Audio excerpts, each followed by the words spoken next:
So my stuff is all like totally half-assed and unofficial. So you just start talking. Unofficial. There you go. So you're perfect. There you go. So basically, it's the YJL, and you said already that you're in love with it to some extent. So I'll give you the brief overview.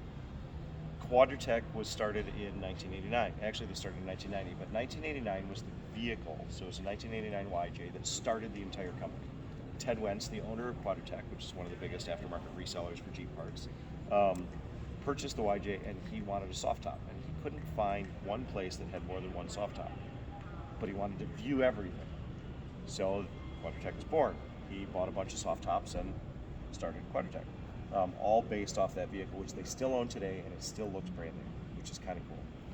So as their 30th year, they've never ever done an over-the-top build or a custom build. They've always done just bolt-on stuff.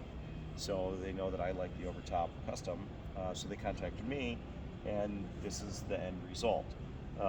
So as you go through it, the headlights, first thing that you notice, everybody notices. Oh yeah.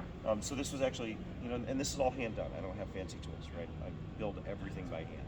So this is 2 JL grills and 1 YJ grill blended together by cutting and splicing and welding, and well, not really welding, plastic welding, but actual heat welding, not. The bumper, I wanted it to look YJ-ish. I wanted it to be almost a full width, like a YJ, but with the removable end caps like a YJ had. These are just 1/4 inch plate versus plastic. So those are a couple little details. As you come down the side, I'll do it this way for her. The lift height was more their decision than mine. I wanted it to look very, very stock, so I was going to do no lift in 35s, but due to sponsors, they chose it to be this height. As you dig down, there's a few things. These are actual 1989 Sahara badges. The paint is the 1989 Sahara tan. We use the same paint code. The wheels, it's actually a Quadratec wheel. That's a throwback wheel, so it kind of looks like the originals. You start getting into really big aesthetic modifications when you get back here. And this is all recent stuff. So this was in the last month and a half. So it's an actual... I saw the teardown Yep. on Instagram before you got here. I was like, man, it's gonna have back together. Well, and surprisingly, today's what? Today's Wednesday? Tuesday. Last Tuesday, the body wasn't on this frame. Yeah. In 2,200 miles away. So the dash is a 1989-90 blend, and we couldn't find any new parts, so I had to basically take the junkyard stuff and restore it before I started the fabrication. And I originally thought that because a JL is so much wider, that I was going to have to widen the dash. I didn't. I actually had to narrow it to fit. Okay. I'm blown. So up here at the top corners, you'll see that's the actual full width of a YJ dash, and at the bottom, so I had to give it that hourglass feature. We did do, these are brand new pieces from Autometer, because we couldn't find flawless representations of a YJ one, and nobody manufactures them.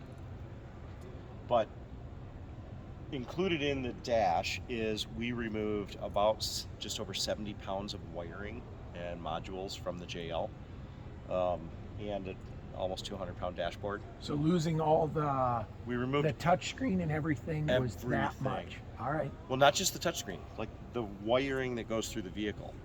The main chassis harness and body harness combined, not including dash stuff, was about 70 pounds. Okay. The dash itself was pretty close to 200 pounds. And then this dash completely put together weighs about 20. And the wiring harness was a painless wiring system for a YJ, which is about 14 pounds. Sure. So, we removed a massive amount of weight.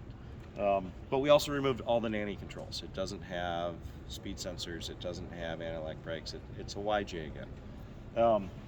So that's kind of a big feature. The transmission, the stick sticking out, it is an AX15, which you would have found in a YJ. So it's a 5-speed. It's not the modern 6-speed or anything else. Well, if it's an AX15, what's it joined to under the hood? Well, we'll get to that once we get around. Some of my favorite features are very, very YJ. I closed in the taillight holes because they're just giant holes in the Jeep, and we did YJ taillights. the bump stop for the tailgate, bumperettes, and these are, you'll notice CJ ones are more of a horseshoe, YJ ones have this shape. So we made sure to do YJ ones. Over here, we removed the fuel filler from the side and did the YJ fuel filler. That's actually probably my favorite feature, other than the dash. Not the most convenient in the world, but I love the... No, not convenient at all. I love the how you just were so YJ about it. Yeah. That is great. So a good build, no matter what it is, a good build is attention to details. Whether it be the quality of your brake line work or the quality of your wiring, but it's attention to details. If you add more details, I mean, some of them are really arduous. This detail probably cost me about 12 hours of work. So, you know, some things are very quick and easy, some things take a long time, but it's the details, the devil's in the details. But as we keep sweeping around, dash again, we even made sure to do the YJ style mirror. You know, we took off the JL mirrors and did the YJ style.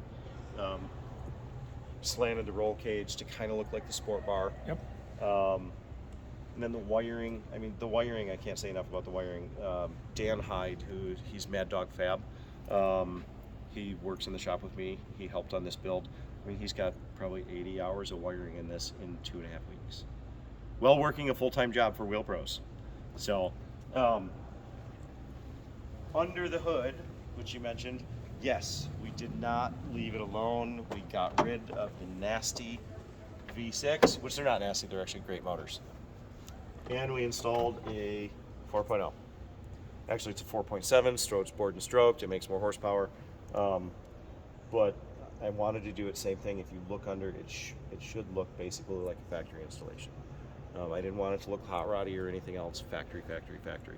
Because the devil's in the details, all the way down to the radiator. This is a brass copper radiator. I thought it looked a little small. Whoop. Yeah, so it is a brass copper radiator, but I integrated it so it fits right in the factory mounts from the JL. The air intake, I tried to use the factory JL air intake, but it just wasn't going to work.